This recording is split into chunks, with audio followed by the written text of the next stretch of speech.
다 함께 찬송가 401장 부르시면서 목요일 새벽 예배를 하나님께 올려드리겠습니다.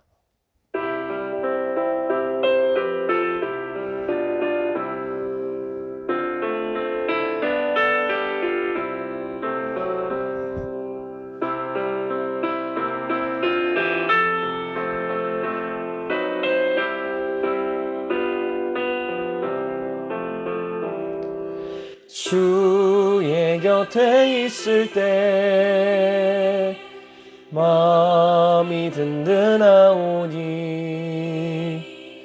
주여 내가 살 동안 인도하여 주소서. 주여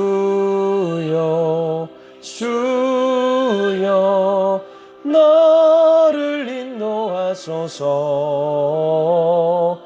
바른 세상 살 동안 주여 인도하소서. 피난처인 예수여 세상 물결엄할 때 크신 은혜 베푸사 나를 숨겨주소서. 주여 나를 인도하소서. 바른 세상 살 동안 주여 인도하소서.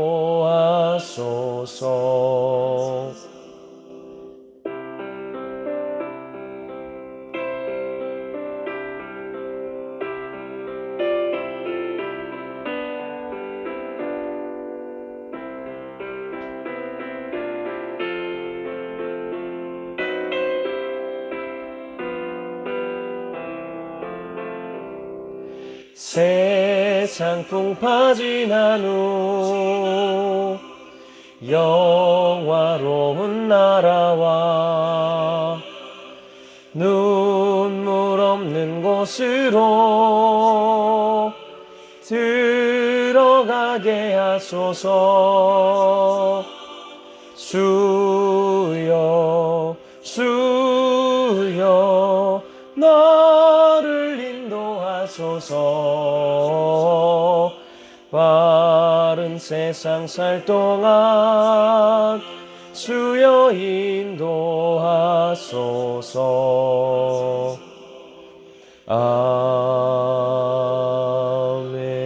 아멘. 우리에게 생명과 구원을 허락하시고자 이 땅에 말씀으로 오신 하나님, 오늘 하루의 첫 시간을 하나님의 말씀 가운데 불러오셔서 듣게 하시고 기도하게 하신 은혜에 감사드립니다. 세상의 소리를 듣고 말하기 전에 가장 먼저 하나님의 말씀을 들음으로 오늘의 하루도 주님의 말씀 안에 거하는 한 날이 되게 하여 주시옵소서. 역사를 주관하시는 하나님, 이 나라와 민족 그리고 전 세계를 위해 간절히 기도합니다. 여전히 끊이지 않는 전쟁과 자연재해로 고통스러운 시간을 보내고 있는 이들을 위로하여 주시옵소서. 도저히 감당할 수 없는 재난의 연속으로 말할 수 없는 고통을 겪고 있는 이들의 아픔에 반응하여 주시고 그들을 주님의 손으로 건져내시며 회복해 하여 주시옵소서. 또한 정치적으로 혼란스러운 대한민국을 불쌍히 여겨주셔서 오늘부터 내일까지 사전투표에 참여하는 모든 과정을 하나님께서 지켜주시고 정의와 공의가 살아있는 투표가 될 수 있도록 인도하여 주시옵소서.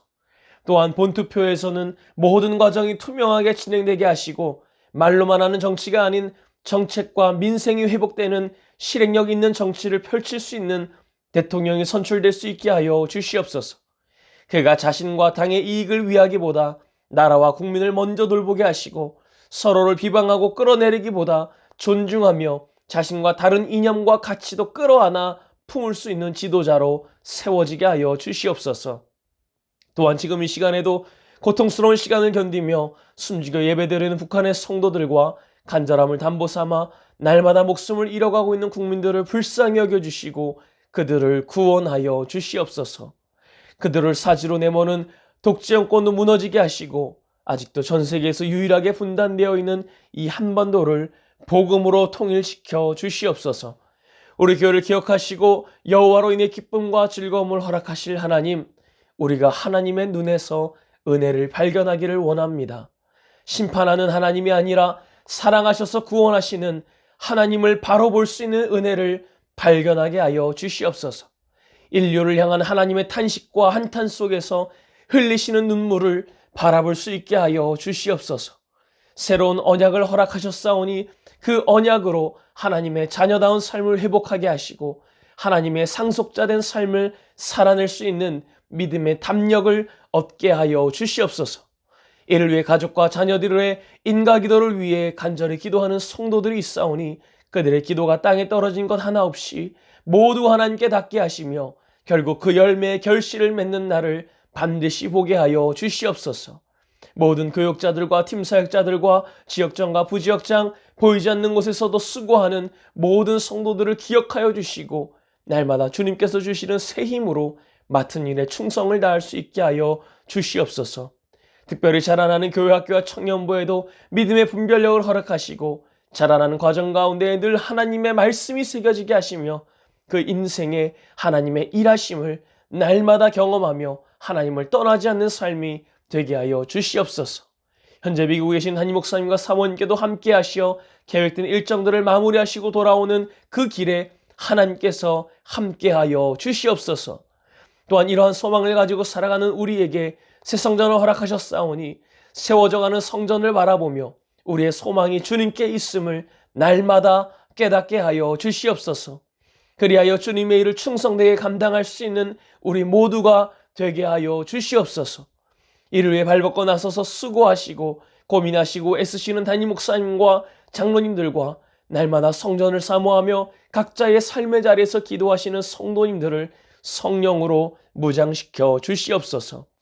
관리처분 항소심에도 함께 하시어 우리 교회의 억울함을 신원하여 주시고 정당한 보상을 받아낼 수 있는 판결을 내릴 수 있도록 간섭하여 주시옵소서. 또한 여러 질병의 이유로 육신이 아픈 가운데에도 주님의 은혜를 사모하며 주님께 간절히 기도드리는 성도님들과 그렇지 못한 상황으로 인해 집에서 병상에서 요양원에서 간절히 기도하시는 성도님들을 기억하여 주시옵소서. 혹여나 도저히 기도할 수 없는 상황에 있는 환우들의 간절한 마음을 대신하여 기도하오니 우리의 기도에 응답하여 주시옵소서. 특별히 스스로 아직 온전히 회복되지 못하는 환우들이 있습니다. 하나님께서 그 병상마다 일일이 찾아가 주셔서 친히 안수하여 주시옵소서. 옷깃만 잡아도 병이 낫는 역사가, 직접 보지 않고 말씀만으로도 고치셨던 역사가 죽은 소녀를 향해 달리다굼 일어나라고 하셨을 때에 벌떡 일어나는 기적의 역사가 우리 환우들에게도 동일하게 임하게 하여 주시옵소서. 오직 나사렛 예수 그리스도의 이름으로 명하노니 머리와 귀와 눈과 어깨와 허리와 무릎과 폐와 고관절과 다리가 새 것처럼 회복될지어다.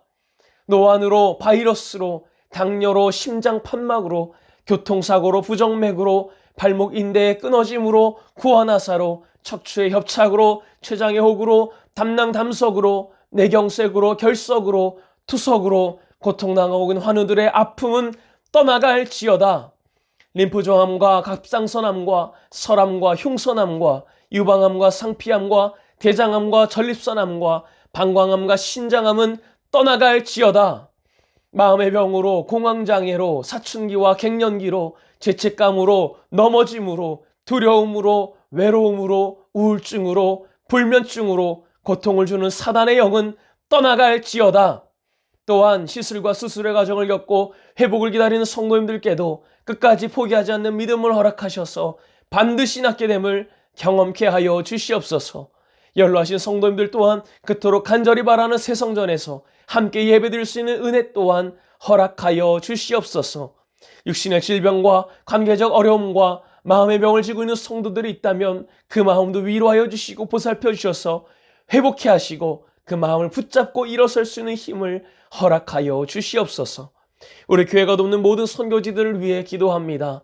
국내와 세계 각지에서 목숨 걸고 하나님의 복음을 전하고 계시는 목사님들과 선교사님들과 그 가정들을 지켜 주시옵소서. 선교의 사역을 감당하실 때마다 지치지 않는 힘을 허락하여 주시고 부족함이 없고 모자람이 없도록 재정을 채워주시며 그 지역이 복음화되고 하나님의 나라를 닮아가는 선교지들이 다 되게 하여 주시옵소서. 이 시간 함께 말씀을 나눕니다. 우리들의 마음과 눈과 귀가 열리게 하시고 그 말씀을 온전히 받아 오늘의 삶에서, 오늘의 하루에서 그 말씀으로 승리케 되는 삶을 경험케 하여 주시옵소서. 우리 주 예수 그리스도 이름 받들어 간절히 기도하옵나이다. 아멘. 오늘의 성경 말씀은 사사기 14장의 말씀입니다. 사사기 14장의 말씀을 PRS 성경 읽기로 함께 읽고 말씀 나누겠습니다. 제14장. 삼손이 딥나에 내려가서 거기서 블레셋 사람의 딸들 중에서 한 여자를 보고 올라와서 자기 부모에게 말하여 이르되, 내가 딥나에서 블레셋 사람의 딸들 중에서 한 여자를 보았사오니 이제 그를 맞이하여 내 아내로 삼게 하소서. 그의 부모가 그에게 이르되, 내 형제들의 딸들 중에나 내 백성 중에 어찌 여자가 없어서 내가 할례받지 아니한 블레셋 사람에게 가서 아내를 맞으려 하느냐? 삼손이 그의 아버지에게 이르되, 내가 그 여자를 좋아하오니 나를 위하여 그 여자를 데려오소서. 그때에 블레셋 사람이 이스라엘을 다스린 까닭에 삼손이 틈을 타서 블레셋 사람을 치려 함이었으나 그의 부모는 이 일이 여호와께로부터 나온 것인 줄은 알지 못하였더라. 삼손이 그의 부모와 함께 딥나에 내려가 딥나의 포도원에 이른즉 젊은 사자가 그를 보고 소리 지르는지라. 여호와의 영이 삼손에게 강하게 임하니 그가 손에 아무것도 없이 그 사자를 염소 새끼를 찢는 것 같이 찢었으나 그는 자기가 행한 일을 부모에게 알리지 아니하였더라. 그가 내려가서 그 여자와 말하니 그 여자가 삼손의 눈에 들었더라. 얼마 후에 삼손이 그 여자를 맞이하려고 다시 가다가 돌이켜 그 사자의 주검을 본즉 사자의 몸에 벌떼와 꿀이 있는지라. 손으로 그 꿀을 떠서 걸어가며 먹고 그의 부모에게 이르러 그들에게 그것을 들여서 먹게 하였으나 그 꿀을 사자의 몸에서 떠왔다고는 알리지 아니하였더라. 삼손의 아버지가 여자에게로 내려가매 삼손이 거기서 잔치를 베풀었으니 청년들은 이렇게 행하는 풍속이 있음이더라. 무리가 삼손을 보고 30명을 데려와서 친구를 삼아 그와 함께하게 한지라. 삼손이 그들에게 이르되, 이제 내가 너희에게 수수께끼를 내리니 잔치하는 이래 동안에 너희가 그것을 풀어 내게 말하면 내가 배옷 30벌과 겉옷 30벌을 너희에게 주리라. 그러나 그것을 능히 내게 말하지 못하면 너희가 내게 배옷 30벌과 겉옷 30벌을 줄지니라. 하니 그들이 이르되, 내가 수수께끼를 내면 우리가 그것을 들으리라. 삼손이 그들에게 이르되, 먹는 자에게서 먹는 것이 나오고 강한 자에게서 단 것이 나왔느니라. 그들이 사흘이 되도록 수수께끼를 풀지 못하였더라. 일곱째 날에 이르러 그들이 삼손의 아내에게 이르되, 너는 내 남편을 꾀어 그 수수께끼를 우리에게 알려달라 하라. 그렇지 아니하면 너와 내 아버지의 집을 불사르리라. 너희가 우리의 소유를 빼앗고자 하여 우리를 청한 것이 아니냐? 그렇지 아니하냐? 하니 삼손의 아내가 그의 앞에서 울며 이르되, 당신이 나를 미워할 뿐이요 사랑하지 아니하는도다. 우리 민족에게 수수께끼를 말하고 그 뜻을 내게 알려주지 아니하도다 하는지라. 삼손이 그에게 이르되, 보라, 내가 그것을 나의 부모에게도 알려주지 아니하였거든 어찌 그대에게 알게 하리요? 하였으나 7일 동안 그들이 잔치할 때 그의 아내가 그 앞에서 울며 그에게 강요하므로 일곱째 날에는 그가 그의 아내에게 수수께끼를 알려주매 그의 아내가 그것을 자기 백성들에게 알려주었더라. 일곱째 날 해지기 전에 성읍 사람들이 삼손에게 이르되, 무엇이 꿀보다 달겠으며 무엇이 사자보다 강하겠느냐? 삼손이 그들에게 이르되, 너희가 내 암송아지로 밭 깔지 아니하였더라면 내 수수께끼를 능히 풀지 못하였으리라. 여호와의 영이 삼손에게 갑자기 임하심에 삼손이 아스글론에 내려가서 그곳 사람 30명을 쳐 죽이고 노략하여 수수께끼 푼자들에게 옷을 주고 심히 노하여 그의 아버지의 집으로 올라갔고 삼손의 아내는 삼손의 친구였던 그의 친구에게 준 바 되었더라. 할렐루야. 하루의 첫 시간을 하나님께 온전히 구별하여 예배드리며 또 말씀으로 이 하루를 시작하는 여러분 모두에게 하나님의 보호하심과 인도하심이 함께 하시기를 주님의 이름으로 간절히 소망합니다. 우리가 어제 나눴던 사사기 13장에서는 이스라엘에 대한 블레셋의 압제와 또 삼손의 초자연적인 출생에 대한 기록을 함께 나눴습니다.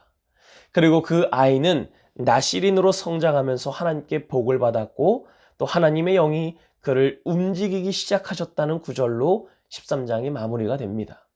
그리고 오늘 14장에 와서는 시간이 꽤 흘렀고 삼손이 딥나 여인에게 반하여 결혼했다가 또 모종의 사건을 겪음으로 인해 파혼에 이르는 사건을 기록하고 있습니다. 오늘 삼손은 하나님의 영에 사로잡혀 어떠한 큰 일을 하기 위해 딥나라는 지역에 내려가게 됩니다. 그런데 그곳에서 한 여인을 보고서는 하나님께서 원하시는 큰 일을 행할 그 마음이 무뎌지고 말았습니다. 이러한 삼손의 마음을 1절에서는 이렇게 표현합니다. 삼손이 딥나에 내려가서 거기서 블레셋 사람의 딸들 중에서 한 여자를 보고, 사사기의 저자는 그냥 블레셋 사람의 딸을 보았다라고 표현해도 될 것을 굳이 한 여자에 해당하는 단어를 사용해서 이 말을 표현합니다. 이러한 사실은 당시 삼손이 딥나에서 한 여자를 보되 그의 내면적인 측면을 보았다는 것이 아니라 성적인 관점으로 외형적인 부분만을 보았다는 것을 암시하는 내용입니다.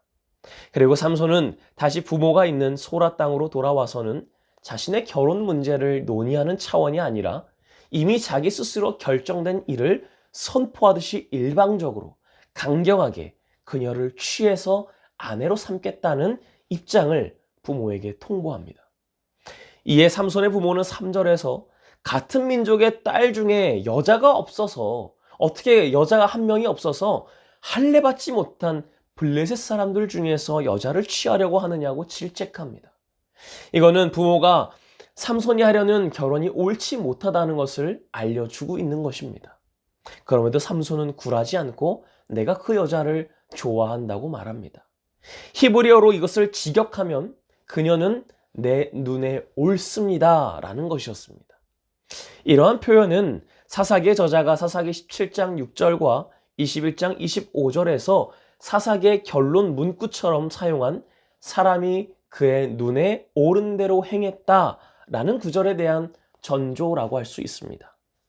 이러한 배경을 잘 모르고 상황만 보면 마치 삼손이 로맨티스트처럼 보이기까지 합니다만, 삼손은 태어나기 전부터 하나님께 택함을 받은 나실인으로 정결의 문제에 있어서는 예민하게 반응해야 했습니다. 이러한 사실을 통해 삼손이 매우 욕구적이고 세속적인 사람이었음을 알 수 있는 것입니다. 그가 앞으로의 행보를 보면 사사와 나실인으로서 그렇게 성공적이지 못한 삶을 살 수밖에 없었던 이유 가운데 하나가 바로 이와 같은 유격적인 삶의 태도 때문이었음을 이때부터 암시하고 있는 것입니다. 그런데 4절을 주목해 보면 삼손의 이러한 결정이 하나님의 계획하심 안에 있음을 미리 엿볼 수 있다고 말하고 있습니다. 그때 블레셋 사람이 이스라엘을 다스린 까닭에 삼손이 틈을 타서 블레셋 사람을 치려 함이었으나 그의 부모는 이 일이 여호와께로부터 나온 것인 줄은 알지 못하였더라. 문자적으로만 보면 마치 삼손이 블레셋을 치기 위해 일부러 딥나의 여자와 결혼하고 그들을 정벌하려는 것처럼 보여집니다. 그러나 14장의 전체적인 흐름으로 볼 때 삼손에게는 이 블레셋을 치려는 의도보다는 그냥 인간적인 정욕을 충족시키기 위하여 딥나의 여자와 결혼하려는 측면이 강하다는 것을 알 수 있습니다. 그렇기 때문에 이 구절에서 실제로 블레셋을 치려고 했던 주어는 하나님으로 보는 것이 더 마땅합니다. 하나님께서는 삼손의 욕정까지도 사용하셔서 블레셋을 징벌하려는 기회로 삼았다는 의미가 되는 겁니다. 그래서 이 일이 하나님께로부터 나왔다고 하는 표현은 삼손과 이방 여인과의 결혼 자체가 하나님께로부터 말미암은 것이 아니라 삼손으로 하여금 블레셋 사람들과 싸울 기회를 갖게 하려는 것이 하나님의 계획이었다라는 것입니다. 즉 하나님께서 삼손이 이방 여인과 결혼하는 것을 원하시지는 않으셨지만 인간의 자유의지를 인정하시고 그 일을 억지로 막지는 않으셨습니다. 이것을 오히려 당신의 뜻을 이루는 섭리의 한 과정으로 삼으셨음을 보여주는 것입니다. 하나님의 영을 삼손에게 부어주신 이유도 블레셋을 치고자 하는 주체로서 하나님께서 삼손을 도구로 사용하신 것이지 삼손이 이방 여인과의 결혼을 주관하도록 하기 위한 것이 아니었다는 것입니다. 그 증거로 이후에 기술되는 사건들 속에서 하나님의 영이 삼손에게 임하는 일들이 일어납니다.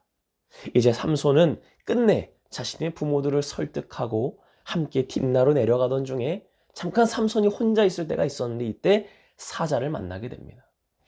이때 하나님의 영이 삼손에게 강력하게 임하여서 아무런 무기가 없이 그 사자를 찢어서 죽이게 됩니다. 그렇게 부모와 함께 딥나에서 삼손과 결혼할 여자를 만나고 다시 고향으로 돌아왔습니다. 그리고 또 시간이 흘러 다시 딥나에 내려갔다가 또 고향으로 돌아오던 중에 자신이 이전에 죽였던 그 사자의 시체에 벌이 모여들어 있는 것을 보게 되었고 또 꿀이 있는 것을 보게 됩니다. 그러나 그 꿀을 떠서 먹으니 참 달고 맛있었습니다. 그 꿀을 또 부모에게도 가져다 줍니다. 그런데 이 꿀이 죽은 사자에게서 나왔다는 것은 부모에게 밝히지 않았다고 성경은 말합니다. 삼손이 이 과정에서 자연스럽게 동물의 주검을 만질 뿐만 아니라 부정한 주검에 붙어있던 꿀을 먹고 부모님에게도 먹도록 하면서 나시린이 마땅히 피해야 할 규례 중 하나인 시체를 가까이 하지 말라는 규례를 어기게 됩니다. 이런 면에서 볼 때 역시 삼손은 나시린으로서 지켜야 할 규례에 얽매이지 않는 방종이 몸에 배어 있었던 것을 보게 됩니다. 그렇기 때문에 이방인과의 결혼도 아무 거리낌 없이 추진했던 것입니다. 이제 삼손은 블레셋에 내려와서 그들의 결혼 풍습을 따라 잔치를 벌이게 되고 또 블레셋 사람들 30명을 데려와서 삼손의 친구로 삼게 합니다. 삼손은 장치에 흥을 돋구기 위해 7일 동안 자신이 내는 수수께끼를 맞추면 베옷과 겉옷 30벌을 그 친구들에게 선물할 것이고 맞추지 못하면 반대로 그 30벌씩을 자기에게 선물하도록 제안을 하나 했습니다. 이 수수께끼는 삼손이 죽인 사자의 몸에서 꿀을 취한 것과 관련된 것이었습니다. 그래서 블레셋 친구들은 이 수수께끼를 도저히 풀 수 없었고 결국 삼손의 아내 될 사람을 협박하여서 답을 알아내도록 합니다. 그리고 7일째 되는 날 그 답을 제시하게 되는데 그들은 부정한 방법으로 얻은 것이기 때문에 삼손은 그 내기에 응할 의무는 없었습니다. 그러나 삼손도 자존심이 있었는지 블레셋 사람들을 죽여서 그들의 옷을 약탈하여 30벌을 얻어내고 그 30벌을 내기에서 이긴 친구들에게 나눠줍니다. 14장에 기록된 삼손의 기사는 참으로 황당하고 기괴하기까지 합니다. 사실 삼손의 수수께끼 내기는 지극히 인간적인 입장에서 단순히 흥을 돋구기 위해서 내었다고 해도 틀리지 않습니다. 그러나 그 수수께끼는 결국 그 블레셋 사람들로 하여금 부정을 행하게 만드는 결과를 낳았고 이것은 삼손의 분노를 일으켜서 그로 하여금 30명의 블레셋 사람들이 죽임을 당하게 되는 일이 일어나게 됩니다. 그런데 사사기의 저자는 이러한 사실을 통해 삼손이 수수께끼를 내고 또 그 의무를 이행하기 위해 블레셋 사람들을 약탈하고 죽인 사건 그 배후에 하나님의 섭리가 작용했음을 밝히고 있습니다. 그 증거로 19절을 보면 여호와 영이 갑자기 삼손에게 임하심에 삼손이 블레셋 사람 30명을 죽이고 노력하였다라고 말하는 것입니다. 즉 하나님께서는 당신의 백성을 구하기 위한 첫 번째 시도로 삼손을 들어 쓰셨다는 것입니다. 4절에서 삼손이 틈을 타서 블레셋 사람을 치려 함이었으나 이 일이 여호와께로부터 나온 것이다 라고 한 것이 이 일을 염두에 둔 표현이라는 것입니다. 그러나 이 장면에서 우리가 주목해야 할 것은 과연 삼손이 하나님의 영을 힘입을 만큼 하나님께 합당한 사람이었는가에 대한 것입니다. 사랑하는 성도 여러분, 오늘 14장의 기사에서 삼손이 사자의 시체를 만짐으로써 나시린의 서원을 어겼던 것과 또 이방 여자의 결혼을 적극적으로 추진하며 그것을 즐거워하는 모습을 볼 때 그는 결코 하나님께서 보시기에는 내세울 것이 없는 인물이었습니다. 그런데도 하나님께서는 계속해서 하나님의 영을 삼손에게 부어주셨고 그 대적들을 쳐서 이기게 하시며 승리를 거두게 하십니다. 사사기에서 반복해서 말하고자 하는 바는 하나님께서 당신의 역사를 나타나기 위하여 사람을 사용하실 땐 그 사람의 성품이나 능력이나 외모나 가문이나 지위와 같은 것들을 보지 않고 오히려 사사로서는 합당하지 않아 보이는 사람들을 통해서 일하시는 것을 우리가 보게 됩니다. 왼손잡이 에웃이 그랬고요. 의심이 많았던 기드온이 그랬고 또 건달 입다가 그랬고 다혈질 삼손도 마찬가지였습니다. 세상에서는 내가 무언가 큰 일을 해내었을 때 나의 능력과 힘으로 된 것으로 자랑하기도 합니다. 그러나 그리스도인들은 조금 달라야 합니다. 우리의 배후엔 늘 하나님의 도우심이 있기 때문입니다. 삼손도 하나님의 도우심이 뒷받침하고 있다는 명백한 사실보다는 자기의 렌즈에 비친 그 긴 머리털과 힘만을 의지하고 자랑하고 과시했던 겁니다. 사자를 제압할 수 있었던 것도 자신이 하나님의 도구로서 삼손에게 보여준 그 표징인 것을 깨닫지 못했다는 것입니다. 그런데 여러분의 렌즈는 어떻습니까? 내 앞에서 벌어지는 상황들을 볼 때 이것이 하나님의 계획 안에 있음을 믿는 렌즈입니까? 아니면 잘 되면 내 탓, 안 되면 남 탓하는 렌즈가 끼워져 있습니까? 나의 렌즈에만 가려져 있지 않기를 소망합니다. 내 렌즈를 하나님의 렌즈로 갈아 끼울 수 있기를, 내 시선이 아니라 하나님의 시선으로 상황을 볼 수 있는 믿음을 가질 수 있기를 간절히 소망합니다. 그리하여 우리는 내 능력과 힘을 의지하지 않고 언제나 하나님의 계획 안에서 내가 도구로 쓰임받고 있음을 믿을 수 있는, 그리고 그렇게 살아가길 소망하는 저와 여러분들의 삶이 되시기를 주님의 이름으로 간절히 축원합니다. 함께 기도하겠습니다. 사람이 마음으로 자기의 길을 계획할지라도 그의 걸음을 인도하시는 분은 하나님이심을 날마다 깨닫는 삶이 되게 하여 주시옵소서. 우리의 잘남이든 부족함이든 하나님의 일하심을 막을 수 없음을 깨닫게 하시고 그저 하나님의 놀라우신 계획 안에서 도구로 쓰임받을 수 있음에 감사하며 살아갈 수 있는 삶이 되게 하여 주시옵소서. 그리하여 늘 하나님의 뜻이 나의 뜻이 될 수 있기를 바라는 삶이 이 땅에서 이루어지게 하여 주시옵소서. 또한 우리 교회의 7가지 기도 제목을 가지고 함께 기도하시고 특별히 교회 건축과 항소심 재판을 위해서 환우들의 치유와 우리가 가져온 모든 기도의 제목들을 간절히 기도하신 후에 삶의 자리로 돌아가겠습니다.